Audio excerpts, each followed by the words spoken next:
Olá a todos e todas, espero que todos estejam bem. O meu grupo irá falar sobre Covid-19 e a utilização de glicocorticoides e anti-inflamatórios não esteroidais. Meu grupo é composto por Clara Junqueira, James França, Lucas Varela e Zaira Raíssa. Começando a falar um pouco sobre o coronavírus. O coronavírus é uma família de vírus que causam infecções respiratórias. Os primeiros casos de coronavírus em humano que foram identificados em meados de 1960.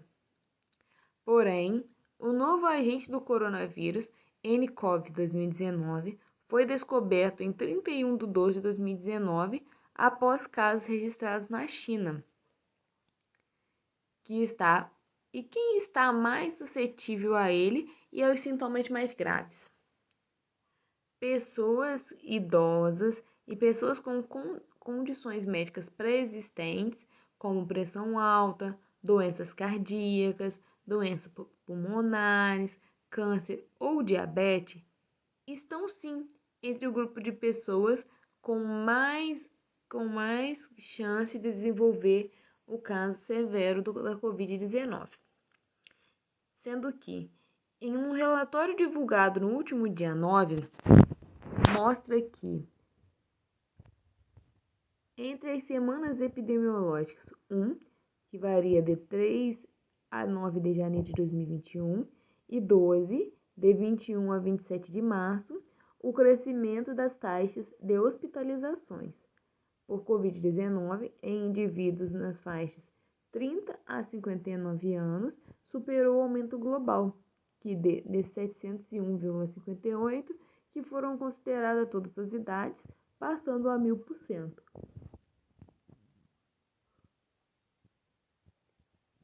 Mas e sobre a vacina?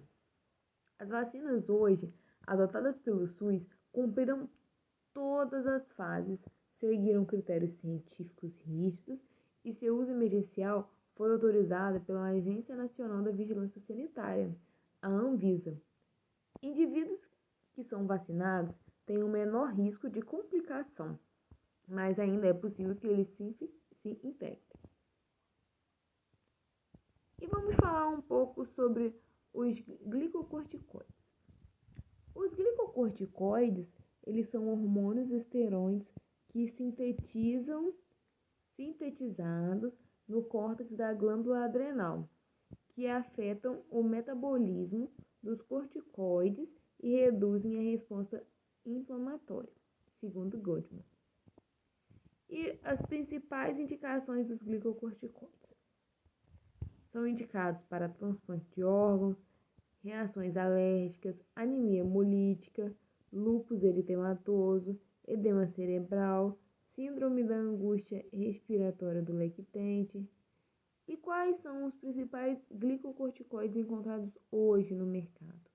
Seria a prednisolona, com ação curta, a média, seria a betametasona, que tem uma ação prolongada, a dexametasona, que também tem uma ação prolongada. Falando da dexametasona, ela é um corticosteroide que pode ajudar a reduzir o tempo de ventilação e salvar a vida de pacientes na situação mais grave. De acordo com descobertas preliminares compartilhadas com a OMS e agora disponível para uma pré-impressão, para pacientes que o ventilador mostrou que o tratamento reduz a mortalidade em cerca de 1/3. E para pacientes que requerem apenas oxigênio, a mortalidade foi reduzida em cerca de 1/5. E os anti-inflamatórios não esteroidais?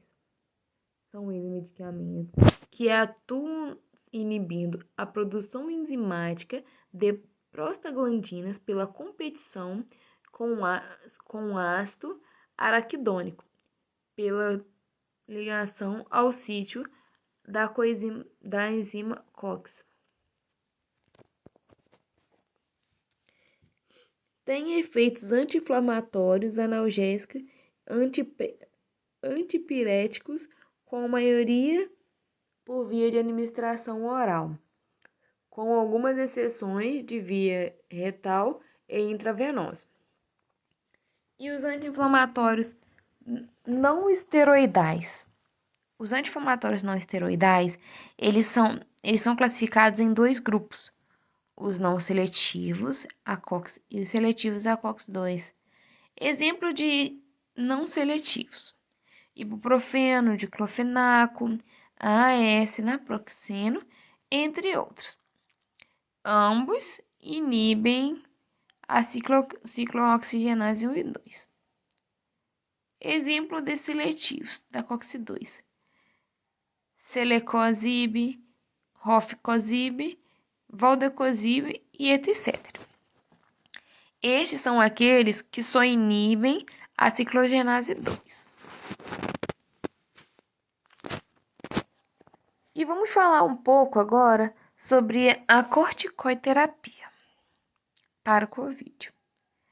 Desde o início da pandemia pela SARS-CoV-2, o corticoide vem sendo mencionado como possível tratamento para os pacientes com Covid-19, por sua conhecida ação em eficácia com outras doenças respiratórias.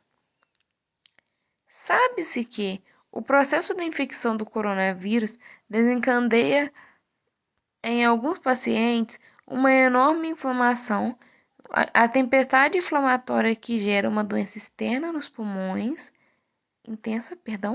no pulmão, a síndrome do desconforto respiratório agudo, que compromete a oxigenação do sangue.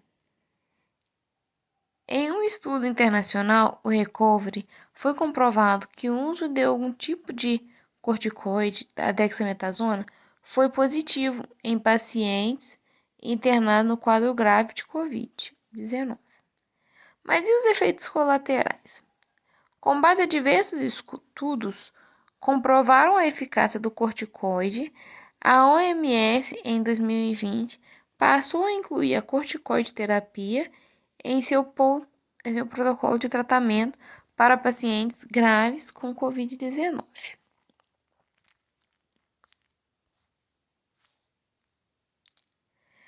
Não há evidências científicas que sustentem a contraindicação de anti-inflamatórios não esteroidais, tais como ibuprofeno ou outros, em pacientes suspeitos de Covid. A hipótese de associação entre as ANS e a gravidade do Covid vem de fato da classe de anti-inflamatórios não esteroidais aumentarem a expressão da enzima conservadora da angiotensina 2, a ECA2, receptores que existem em células epiteliais de pulmão, intestino, rins e vasos, aos quais SARS-CoV se liga ao infectar no organismo. No início da pandemia, apontaram o uso do ibuprofeno para o tratamento grave dos sintomas de Covid-19, poderia estimular a infecção ou agravar os quadros da doença. Porém, a OMS, em primeiro momento, contraindicou o anti-inflamatório no combate dos sintomas como dores e febres, mas logo depois voltou atrás, pois o estudo não ofereceu nenhuma evidência que demonstrasse associação do uso dessa medicação com o aumento da incidência da gravidade da doença. Essas seriam as nossas referências. Esse foi o nosso trabalho. Espero que vocês tenham gostado. Fiquem todos bem. Até uma próxima vez.